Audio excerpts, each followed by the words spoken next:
I would like to thank you very much for, agreeing to present. Again, I think it's a topic that would be of interest, broadly, and I think we'll have a good audience and a good, set of questions at the end. We do start with the land acknowledgement and for our grand rounds, and Ottawa is built on the unceded Algonquin, Anishinaabe territory, and the people of the Algonquin Anishinaabe Nation have lived on the territory for millennia. We honor them in this land. Their culture and presence have nurtured and continue to nurture this land, and CHEO also honors all First Nations, Inuit, and Métis people and their valuable past, present, and future contributions to the land.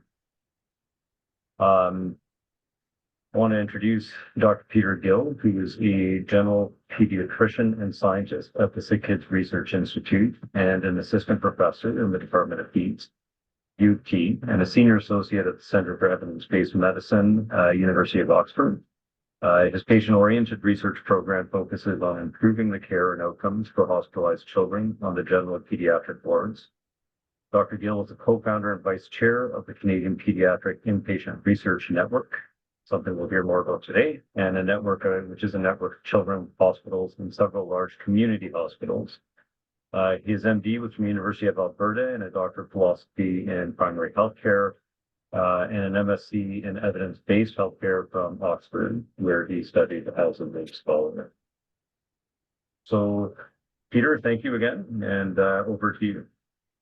Perfect. Thanks. Thanks for the kind introduction, and thanks for the opportunity to present virtually and to have the chance to talk a bit more about PIRN, or Pediatric Inpatient Research Network. So first off, I have no conflicts of interest to disclose. So for my talk today, I really have three core objectives. I want to talk a bit about the establishment of our patient-oriented Pediatric Inpatient Research Network, to outline some approaches to prioritize topics for networks, and talk a bit around how we've prioritized topics in terms of how to focus our network priorities, and then describe the type of studies that are being conducted in PIRN that influence practice and policy, and use bronchiolitis as an exemplar condition, which is something that many of us are familiar with. So just as some background, as a pediatric hospitalist, I take care of patients on the general pediatric inpatient unit, which is usually the largest unit of most children's hospitals. Currently we have anywhere from 60 to 80 patients admitted right now at Sick Kids. And really overall about a fifth of all hospital admissions for children are to general pediatric inpatient unit. And importantly, 2/3 of these admissions are to community hospitals outside of children's hospitals. Despite being a really important area, there's a relative lack of high quality research conducted on general pediatric patients that are admitted. Compared to other areas, we have very few randomized controlled trials. Many of our studies are low quality or observational evidence. And we also have very few clinician researchers or academics in general peds. And until recently, there's been no network or very few multi-center studies.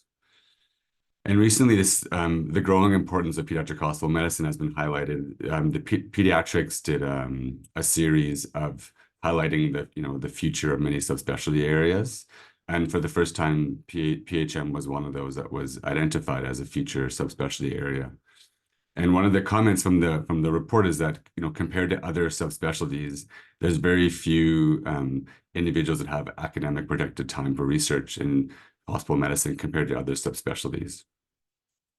So it's for these reasons and many others that we developed the Canadian Pediatric Inpatient Research Network in 2019. And the goals of PIRN are to generate scientific knowledge to improve the care and outcomes for hospitalized children. And at the outset, this is a photo from an inaugural meeting in 2019, which we're very fortunate was just before the pandemic, just to have a chance to meet people and form relationships. Really brought together all children's hospitals across Canada and many large community sites. And at our inaugural meeting, we had representations from other exemplar networks, for example, PERC or the Emerge Network, some US networks, and the Neonatal Network. And also at our outset, we embedded patient partners as core. At this inaugural meeting, we spent time defining our mission, vision, and values. And our mission is that we work with children and families to generate evidence that improves the care and outcomes for hospitalized children in general pediatric settings. And importantly, we build research capacity through mentorship and collaboration, because we are a relatively young area of specialty. Our vision is that we want to achieve the best quality of care and health outcomes for hospitalized children. And these are some of our values. And we've started to develop a conceptual model of what our network is, which very much is sort of on the left, which is, patients and our partners are what generate the questions that we aim to answer through research. And we, PIRN network is a living lab of where we're all clinicians that see patients, we implement that evidence, and then we go through the cycle again. Since we established PIRN in 2019, we've made progress in several different domains, very much learning from the success of other networks. We've established a governance structure with portfolio leads, with term limits. We spent a lot of time around site engagement, where we have monthly site meetings, and everyone at each site is welcome to attend those. And very much through the pandemic, and so currently we have fairly strong attendance at our monthly meetings, where we have invited speakers to present around clinical topics, research papers. We have new study ideas or concept capsules that are presented with ideas for research projects. We have annual meetings, first in person, which showed before. We've had 2 virtual, and then recently this past year we had our first meeting outside of Toronto and Calgary, which is really exciting. In this fall, in November, we're going to have our next annual meeting in Montreal.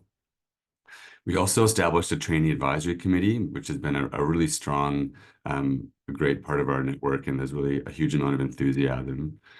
We spent a lot of time trying to get grant funding in terms of research projects, and then a lot of work around partnerships that we've developed. So just a quick highlight of who we are and the structure of our governance. I'm the vice chair, and Dr. Sanjay Mahant's the chair. We have portfolio leads around mentorship, education, research, and importantly, a community lead, because the community hospitals are really an important part of inpatient care. And Carla Southward is our PIRN network manager, but also a patient family and engagement coordinator. These are really the bedrock of our network, which are our PIRN site leads, which are representative of many of the hospitals across Canada. Just a key highlight. So Dr. Catherine Pound was our first PIRN site lead, and now currently Dr. Melanie Buba and Dr. Julie Quet are our PIRN site leads, who are really actively involved in many of our projects. As alluded to before, we launched a trainee advisory committee last year, which has been really exciting. And already in the first year, they did a needs assessment of all pediatric resident research needs across Canada, and are currently working on how to implement some of these changes moving forward, and have good representation from both residents and fellows from across Canada. We also, from the outset, embedded patient partnership as part of our network. Francine Buchanan on the left is a patient partner at SickKids, but Michelle Quinlan and Kimberly Courtney at CHEO have been some of our key partners very early in our projects. And Michelle has provided us such critical feedback earlier in her role, and Kimberly does as an ongoing basis. And these partnerships have been really great in terms of ensuring that most of our projects have a patient partner that's a co-PI, to ensure that we are really close to align with what patients feel is important.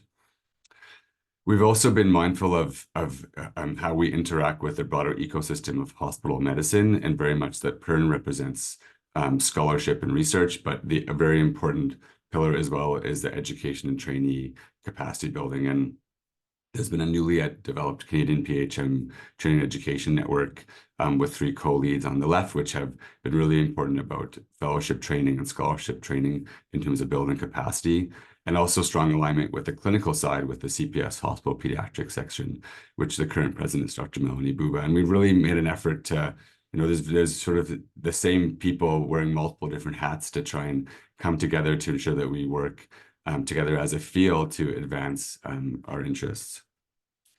We've also spent a lot of time building capacity with other exemplar research networks, and we have many examples in Canada. PERC is probably one of the strongest examples of an exemplar network in a general area that's really, transformed clinical practice with evidence that's really changed how we manage children.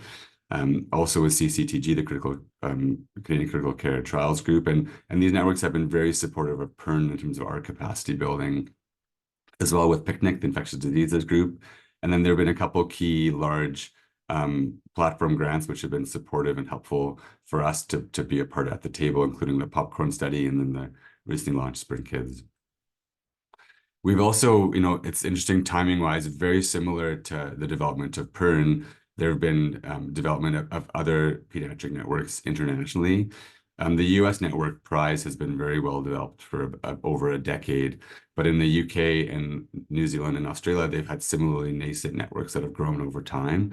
And so we've had regular meetings to learn about how we can work together, build capacity, do multinational studies. And for the first time with PAS meeting in Toronto this year, we're going to have an inaugural meeting where we have all the networks come together to meet, to learn about what each other are doing, and to see how we can collaborate together to start to lead to some larger international studies.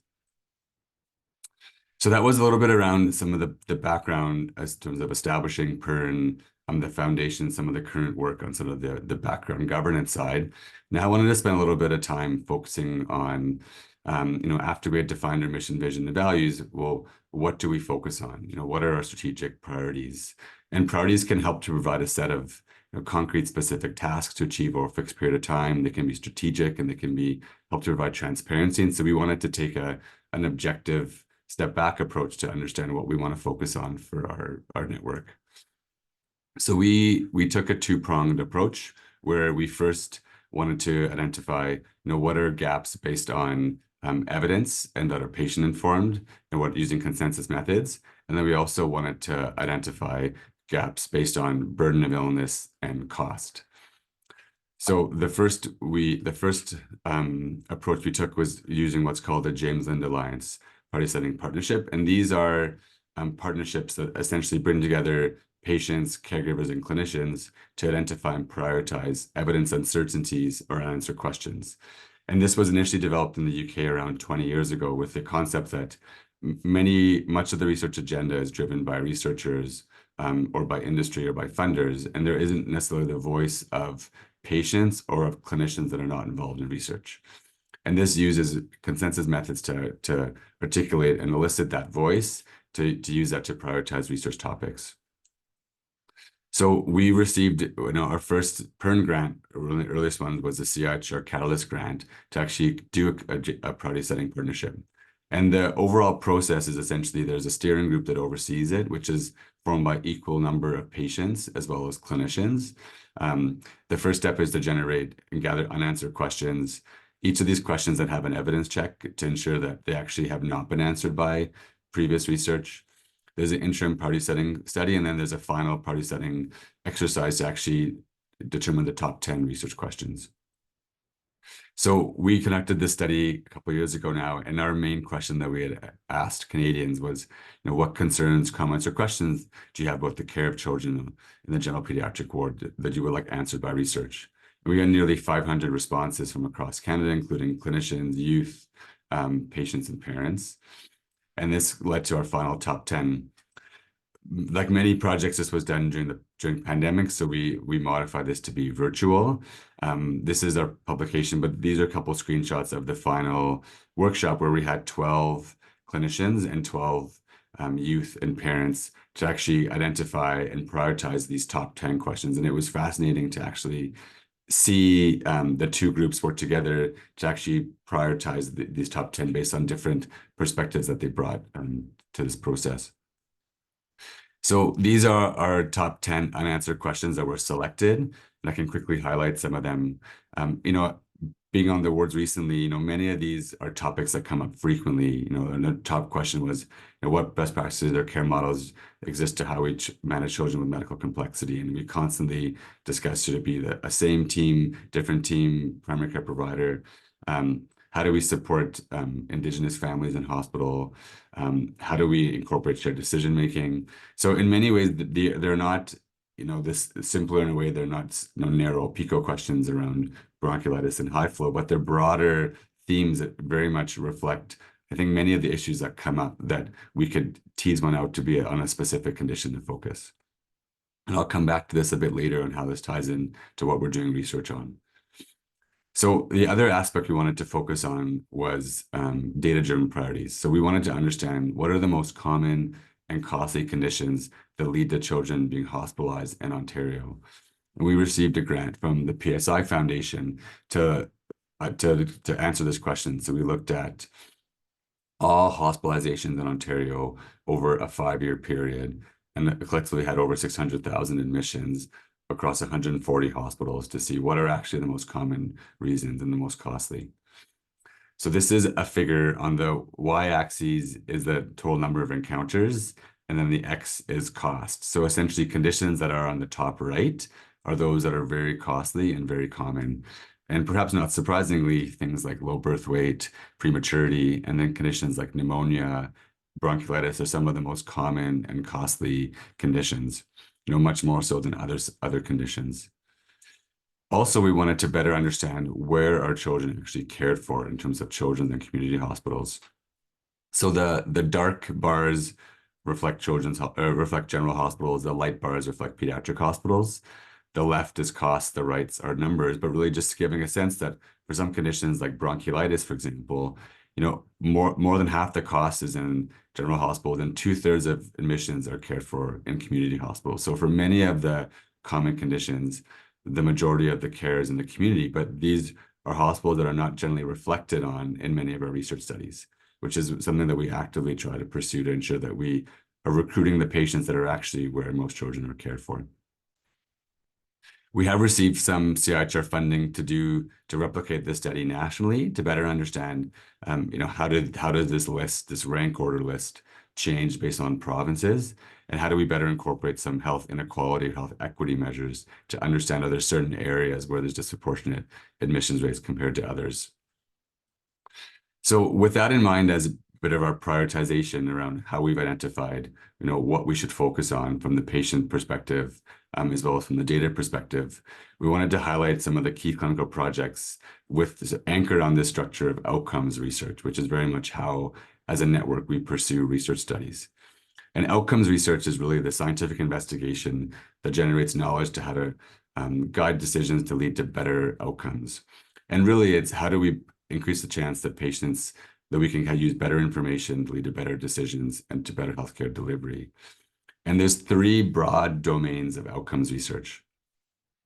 The first is comparative effectiveness. So what clinical strategies work the best in the real world setting? The second is the perspective of the patient. So we want to generate knowledge that can help align with patient preferences, values, and goals. And the third is the health systems perspective or health systems performance. So how do we implement strategies that work to eliminate waste and improve optimal delivery of care? And outcomes research integrates methodology of clinical epidemiology, informatics, statistics, social sciences, implementation sciences. And so I'll walk through the studies that were through PIRN that are highlighting each of the 3 major domains of outcomes research. And very much using bronchiolitis as an exemplar condition, which typically would be surging right now, but I don't know, a CHEO like us, we have had no bronchiolitis for a few weeks. So the first major study that was a PIRN study done just before we launched our national network in Ontario was a pragmatic trial led by Dr. Sanjay Mahan, which was a trial to look at this question of intermittent versus continuous oxygen monitoring in hospitalized patients with bronchiolitis. And this was a trial conducted at 6 Ontario hospitals, 3 children's hospitals and 3 community hospitals, of which CHEO was one of the key sites.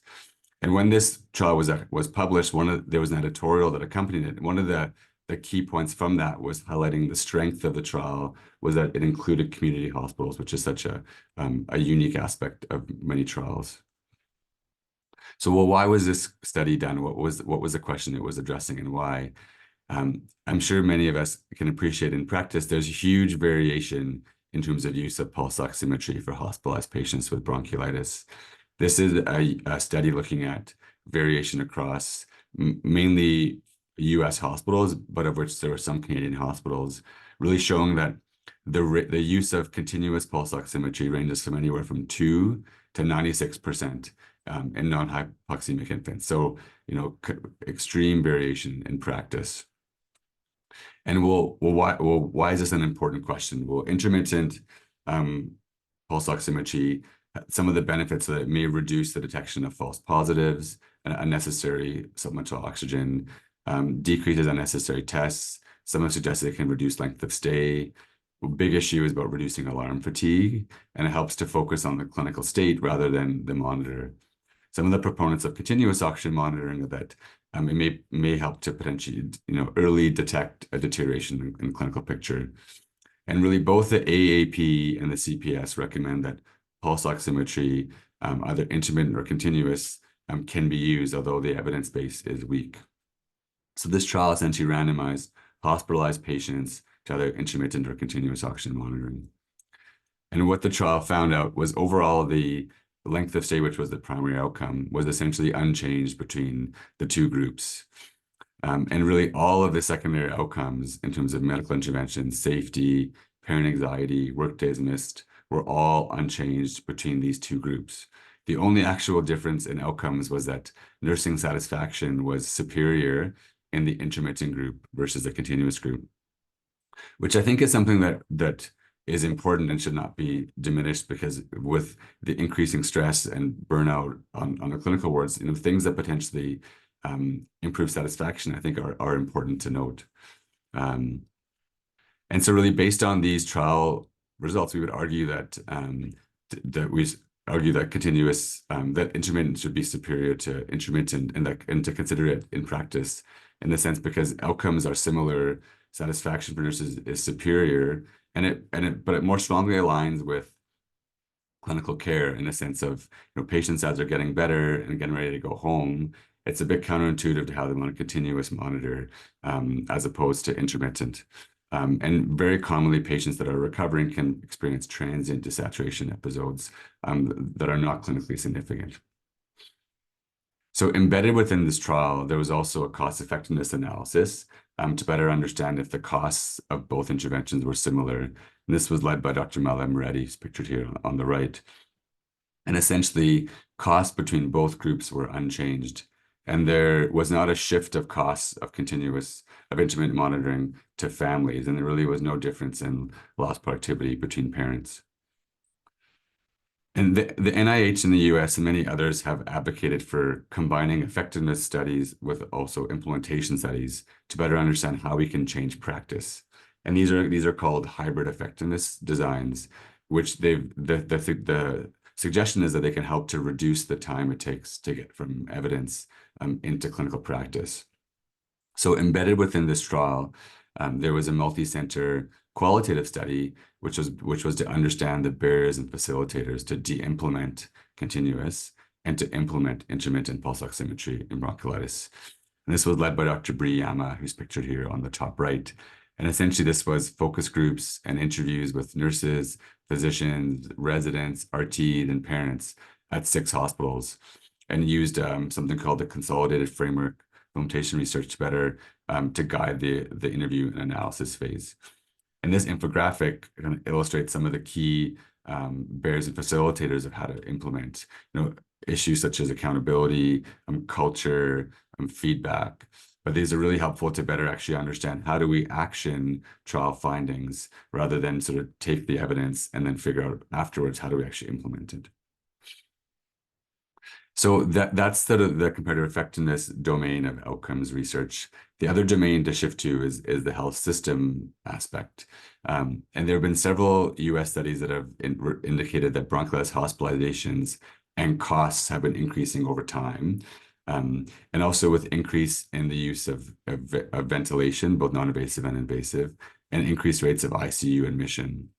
Both of these, many of the US studies have not been population-based. They've either been cross-sectional or they've been only based on children's hospitals.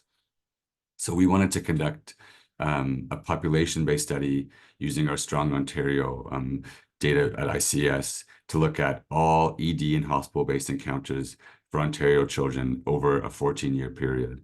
And this study included over 2.3 million children across 141 hospitals to better understand actually what's happening in terms of rates of admission, ICU use, and mortality and costs. So what did we find? The figure on the left illustrates that's the hospitalization rate over time. So essentially the rate of admission was stable over time for both males, females, and overall. However, there were major observations and changes noticed in terms of rates of ICU admission, nearly doubled from 38 per 1,000 to 88 per 1,000. And there were also significant increases in those that needed ventilation, nearly a doubling of rates of invasive ventilation. Not surprisingly as well, there was a significant increase in hospitalization costs over this timeline. So essentially, overall in Ontario, in a population-based study, the overall hospitalization rate bronchiolitis has remained unchanged. Mortality has remained unchanged, but there's been a near doubling of the rates of ICU admissions, mechanical ventilation, and increase in costs. So this is an observational study. We weren't able to evaluate potential reasons, but some of the potential explanations are that this in many ways coincides with the introduction of heated high flow nasal cannula, which, depending on different hospitals, had different requirements for care delivery. In some hospitals, high flow was only administered in the ICU setting. Others could be on the wards, and some suggest that this increase in a new technology that does not have the strongest evidence base to support its effectiveness may have led to potential increases in some use of ICU admissions potentially. And the other potential thought is that it could be, a change in thresholds from a clinical comfort level. So really, there's a need to better understand, why this has happened and how to better understand which patients actually need, additional respiratory therapy.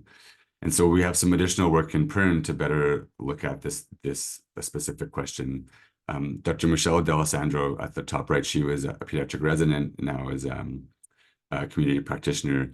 She led a research project to better look at factors associated with treatment failure for children on high flow and bronchiolitis. And it's really based on this single center study. We've now launched a PIRN multi-site retrospective study with over 10 hospitals to actually look at hospitalized patients with bronchiolitis that need heated high flow to better understand predictors of failure, to better understand, can we detect or look at why these changes have happened, and how do we better focus on which children actually may need high flow when they're admitted to hospital. And this has also been exciting because this is one of the first studies that we're now starting to work with our international networks to see if we could join collaborate internationally to this study, because in many ways, this allows us to look at natural variation across different countries. So that was the perspective of comparative effectiveness and health system. The last perspective I wanted to look at was the perspective of the patient or the parent. Poor feeding and dehydration is one of the main reasons children with bronchiolitis are admitted to hospital. And if they can't feed orally, they're given, fluids, either NG or IV.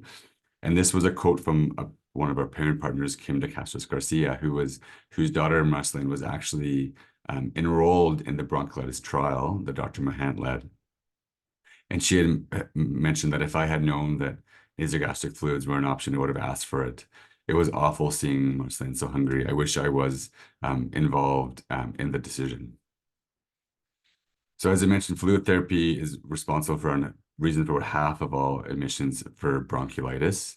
And if children cannot drink, they're either given fluids by a nasogastric tube or IV fluids, and both are effective but have different trade-offs.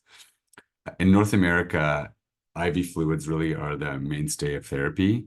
A few studies have commented that at least over 90% of hospitalized patients are given IV fluids, and anecdotally, the perception is often because there's a reduced risk of aspiration in children that have respiratory distress. There are some challenges with IV insertion. IVs can be hard to put in, often follow need to be replaced. Children can be irritable due to hunger, often need to have electrolytes monitoring due to the increased risk of SIADH. And some studies have illustrated that IV fluids can create a catabolic state due to lower calories in a time of higher need, and may be associated with longer length of stay. Nasogastric fluids can provide, or an NG tube can be used to provide either oral rehydration fluids, breast milk formula at either continuous rates or bolus, and they can provide essentially the same caloric intake as someone would normally be fed, or even higher. Some of the concerns about aspiration risk have not been replicated in studies. There's been some retrospective studies looking at younger infants, as well as a few secondary analysis of trials, and they've not documented any increased risk of aspiration or any aspiration pneumonia.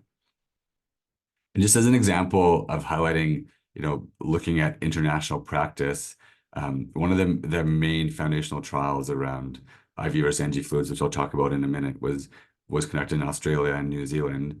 And now it is standard of care for all patients to get NG fluids, to the stage where now they're actually doing trials to compare bolus versus continuous NG fluids in hospitalization. I'm not even looking at IV versus NG, because that is the standard practice in that setting, which is very different from our setting where it's almost all IV. And one of the early concerns was that many of these studies were done before high flow was implemented, and high flow is one of the concerns that's raised around why an NG may be unsafe or may lead to aspiration risk. But this particular trial of comparing bolus versus continuous NG fluids had over half the population was on high flow. So, in other settings, in other countries, in Australia and New Zealand, for example, NG fluids are almost exclusively used in populations of which many of the patients are on high flow.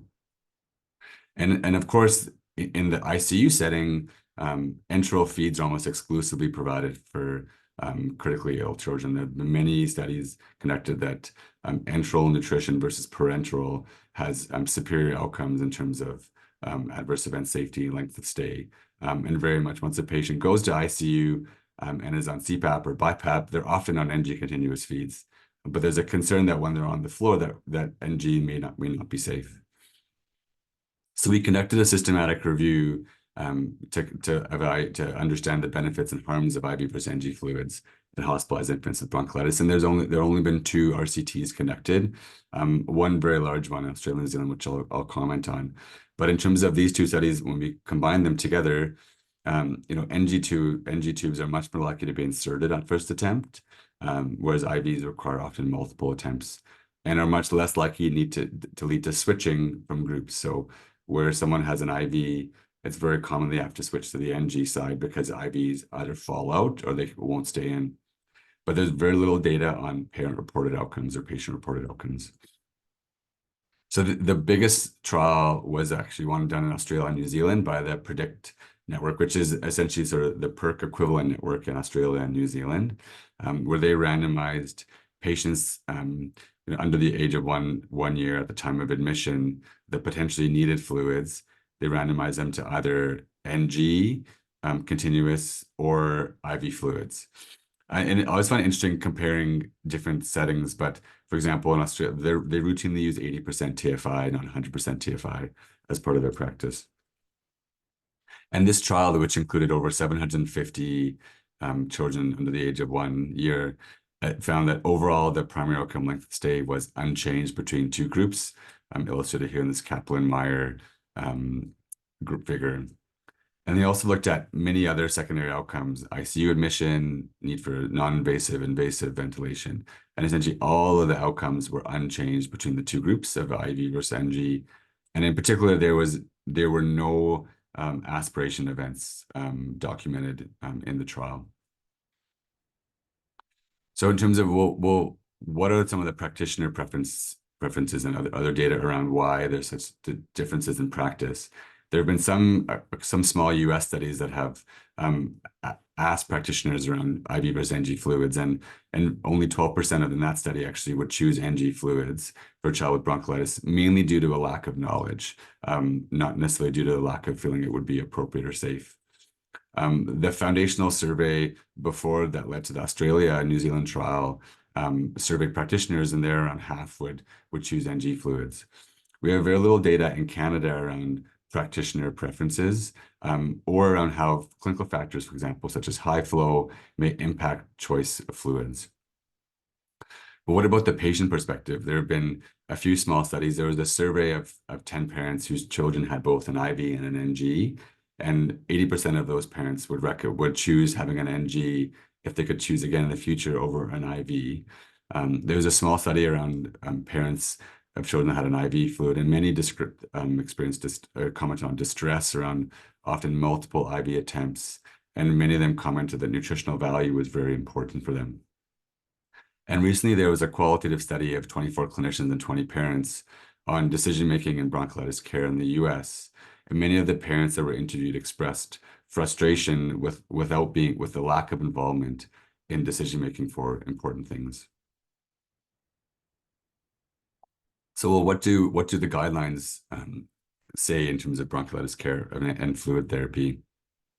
The UK NICE guidelines recommend routine use of NG fluids over IV fluids for hospitalized children with bronchiolitis, with exceptions being if there's a failure to tolerate NG fluids, or if a child has impending respiratory failure. The CPS and AAP guidelines both state that either IV and NG fluids are acceptable, but IV fluids require monitoring of serum sodium. So there are several evidence gaps in terms of IV versus NG fluids. A little around, the parent practitioner knowledge or preferences in our setting, the decision-making pattern. So when is the decision made? Is it made in the emergency department when a child presents and the need for admission?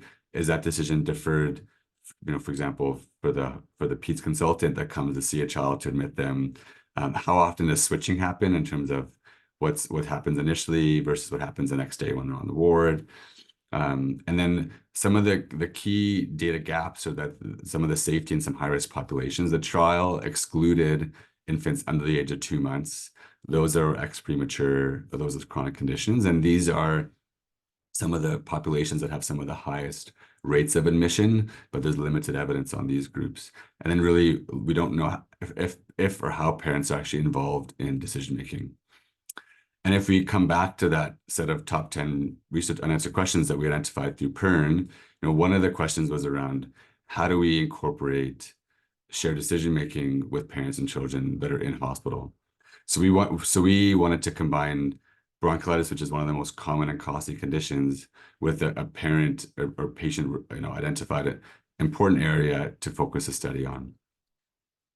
So shared decision-making really is this process, and many of us do this instinctively, intuitively, but explicitly it's the process where patients or parents and clinicians come together to determine the optimal plan of care based on the best available evidence and patient preferences. We're currently doing a systematic review to update, but there was a previous systematic review that identified 10 studies of shared decision-making in acutely unwell children. And shared decision-making tools help to reduce decisional conflict and improve parent knowledge.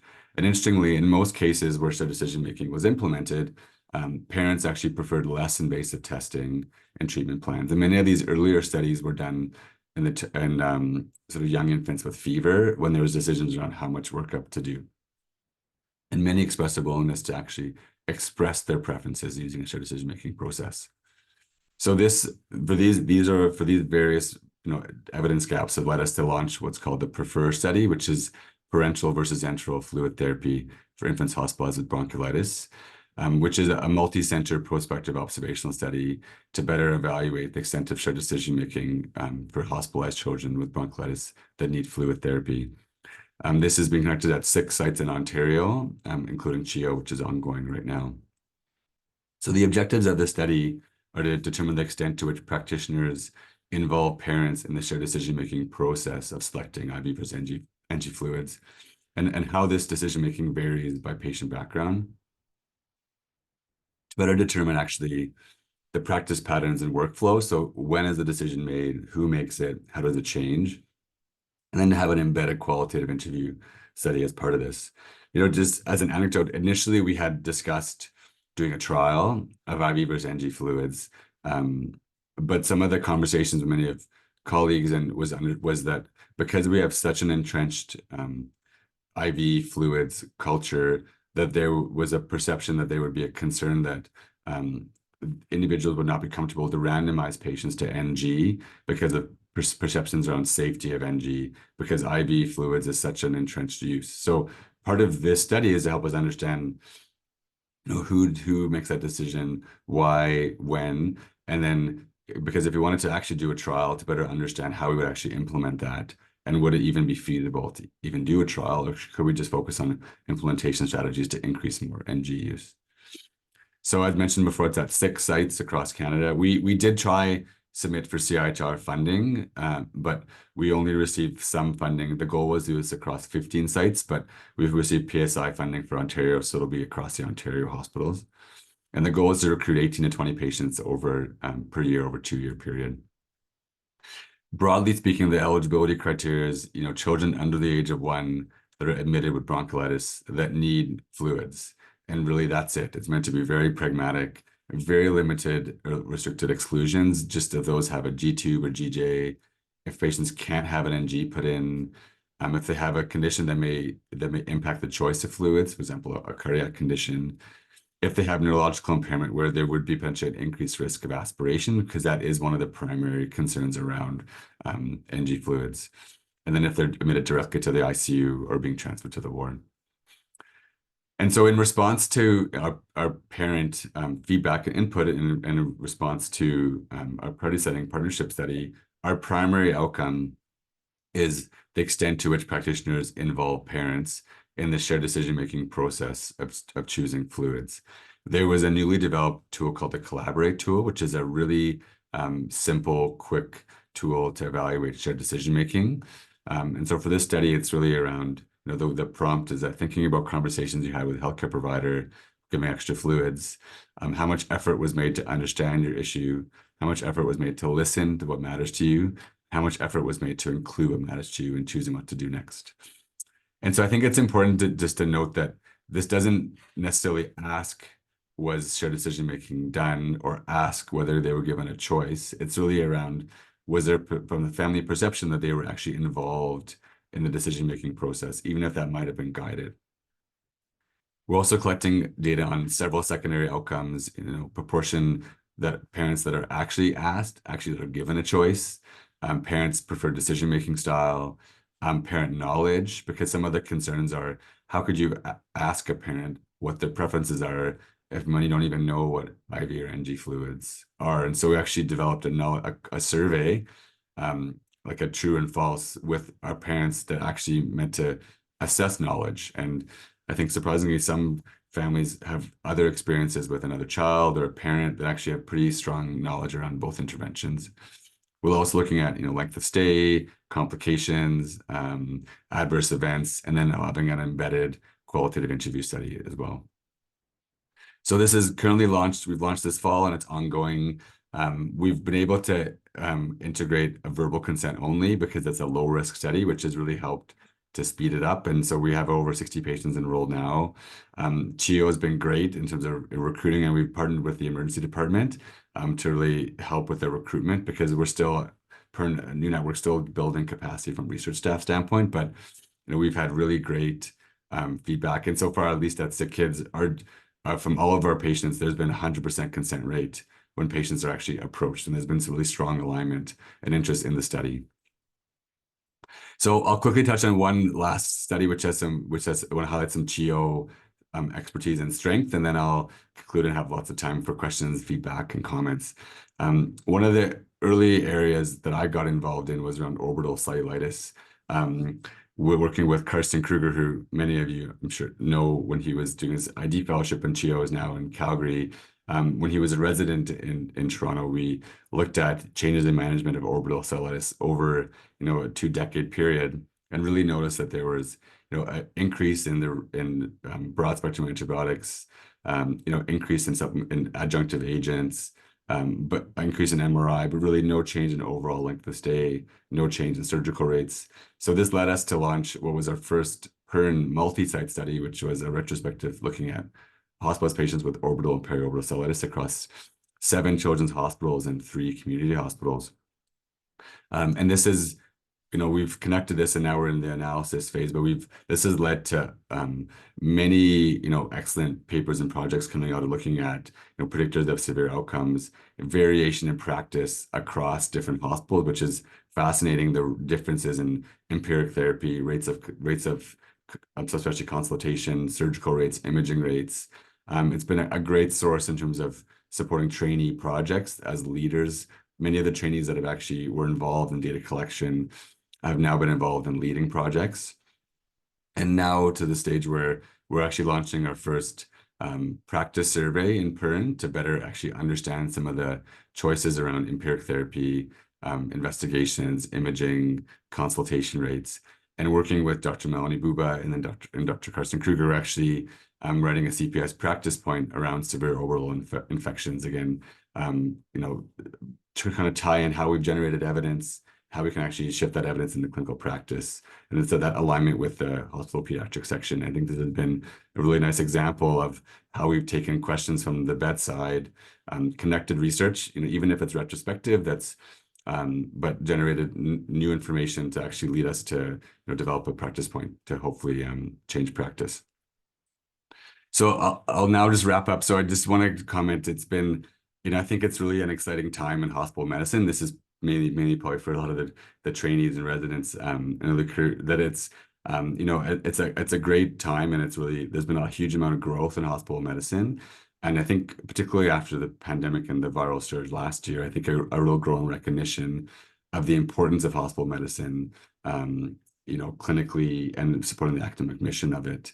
PIRN, we've tried to develop a strong academic home for mentorship, community, knowledge mobilization that really links with how we actually change practice and improve how we care for our patients, with strong partnerships with Emerge, ICU, infectious diseases, and many others. And that reflects just the collaborative nature of PIRN, and with linkages with international networks abroad.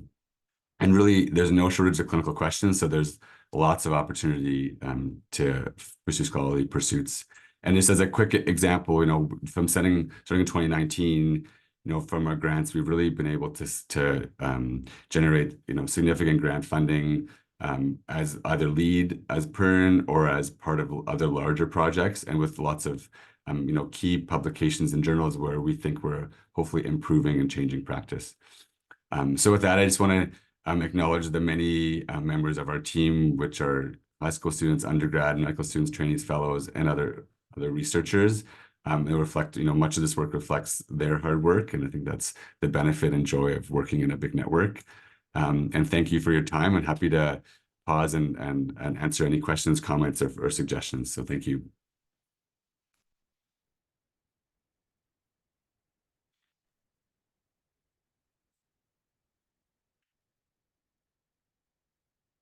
Thanks, Peter. I'm just changing the view on my Zoom so I could see everyone again. Yeah, thanks. I mean, that was a great, concise. It's a lot of work you've summarized in a nice 1 hour presentation. I see we already have some hands up. I just wanted to ask a couple of questions, if I could.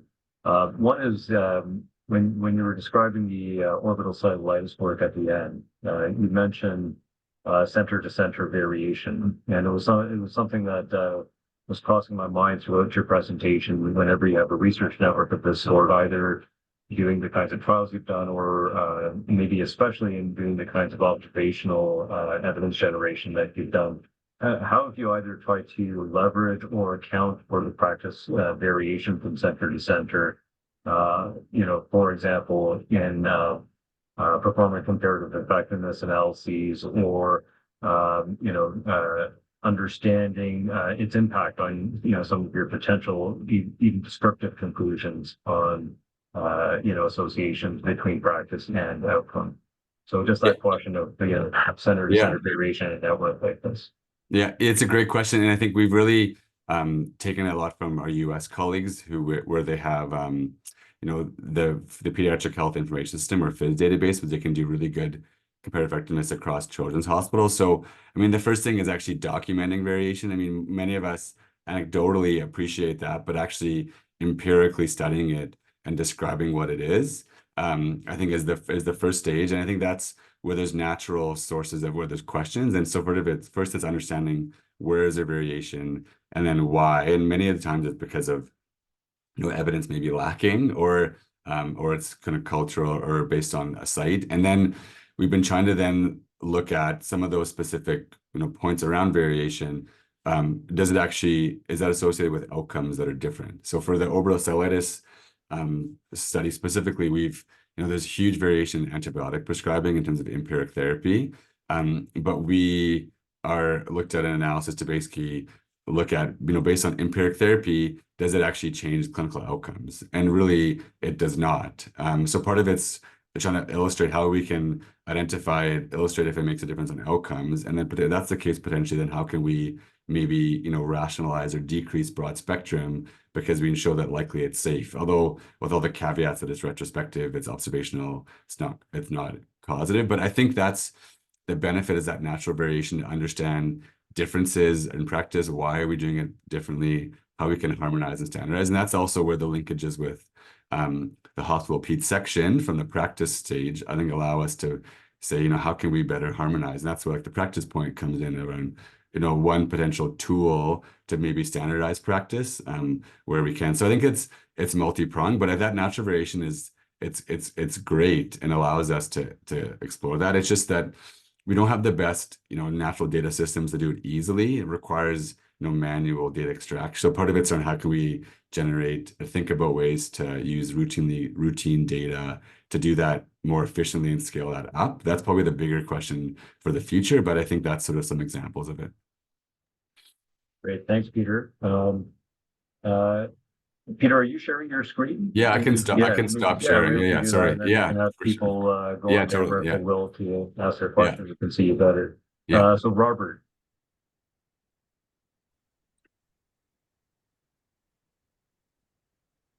Sorry, I'm just trying to turn on my video, but it's not letting me do that. But anyway, if you can hear me okay? Yeah, we can hear you. Yeah. Oh, wonderful. What a great presentation. So thank you. And you must also be happy with your contribution to this field, because it seems so important and so immense to the work that we do. I have worked both in the US and now Canada as a general pediatrician. And one of my roles in the US was actually serving an organization called Physicians for a National Health Program. And just bear with me for a second. One of the countries that we would reference quite a bit, actually, in terms of the single payer work that we were doing, was Taiwan, when they shifted gears and adopted a single payer system in 1996. And one of the things that really struck me from a research perspective was that suddenly, you know, an entire country could see data-wise what was going on really at the end of every day of work that they really couldn't do before. So I was just curious if you might comment a little bit more the differences among the, you know, the countries you mentioned. I think specifically US, Canada, New Zealand, Australia, in terms of what we have here in Canada and what might be those advantages of being here in Canada. And I think you mentioned specifically like the work in Ontario, and be able to see that data across one province. Yeah, I mean, I think probably there's a lot of limitations, not about the string. I think the provincial mandate in terms of data sharing makes some of those challenges. I mean, I think within Ontario, there's a lot of strengths, and I think looking, you know, outside for examples of who's done that really well. I think we have great, you know, the national data is great for administrative data. So CHEO, like we're working on some of that now, but doesn't have the same clinical or granular data that I think many of us as clinicians from a clinical research question will look for to include. You know, there's within Ontario, there's databases, you know, which is, for example, Born, which is linked to ICS. There's some work in adults around you know, what's called the Gemini database, which is all kind of adult internal medicine patients. So there's ways to expand, but I don't think we don't have the same sort of core national clinical data set, but I think there's opportunities and to do sort of federated analyses with each different provinces. You know, for example, Alberta just went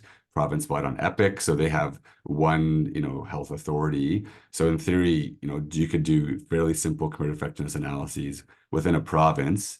So I think it's going to be, how do we kind of creatively do it, federated analyses without being able to combine? But those are some of the challenges. But I do think it's with the greater adoption of EMRs and greater initiatives to link them together. I think that's going to be the future, is how can we, you know, for example, sick kids and CHEO both share Epic with the same instance. How can we better leverage that more efficiently to save?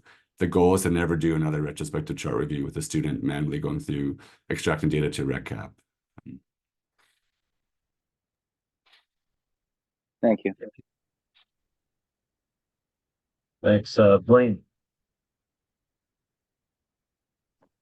Hi there.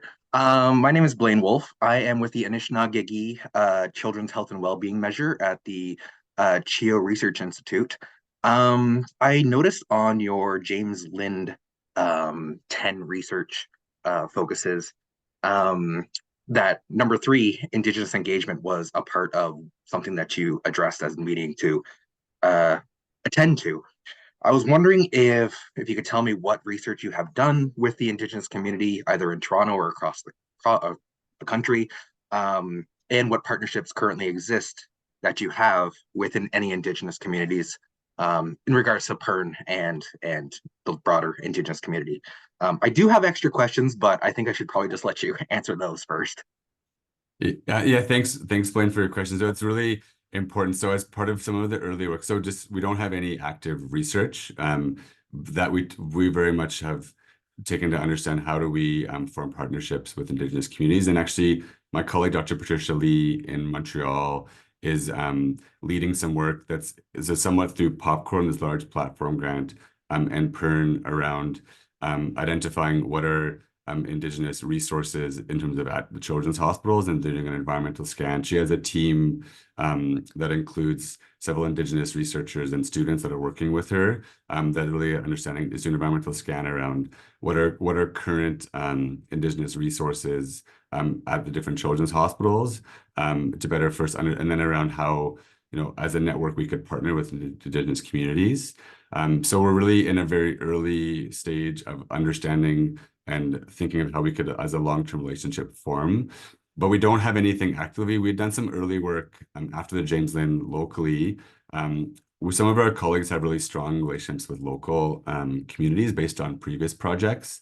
But it's something that we have a colleague leading that, and we're just learning on how we do it. The challenge that we found in Toronto is, you know, we service such a large regional area, and it's in terms of forming a relationship with the community, you know, we have so many children that come from all over the Ontario. It's hard to understand, you know, which communities would we actually partner with, how would we work together. So we're really pausing that. Patty's leading a whole scheme of work, and I can connect you with her after if you want to hear more about the details. But it's really learning, not research, around partnerships. That's fantastic. Thanks so much. And yes, absolutely, I would love to connect with her. Okay. Yeah, it sounds like an exciting potential partnership. Yeah. Thank you. Thanks. Great. Thanks for the questions. We are at time. Does anyone have one last very short question? I have a few, but they're not short, so I'm not going to ask them. No? Okay. So yeah, seeing none, you know, Peter, again, thank you very much. That was a great presentation. Really appreciate it. You know, really excellent work that I think is going to move the needle on inpatient pediatric care. So you know, be looking for follow-ups and following your publications. For everyone on the call, I see our evaluation survey is not working right now. I just tried to go there, so we'll maybe send out a link after. And I think it'd be important for us to, you know, provide Peter with the evaluation back as well. So you know, please do that. Okay. Yeah, thanks very much for the time and for listening, and please feel free to contact me after with any questions or suggestions or comments. Perfect. Thank you again, and Thanks. with that, we'll close off today. Take care. All right. Bye-bye. Okay, bye.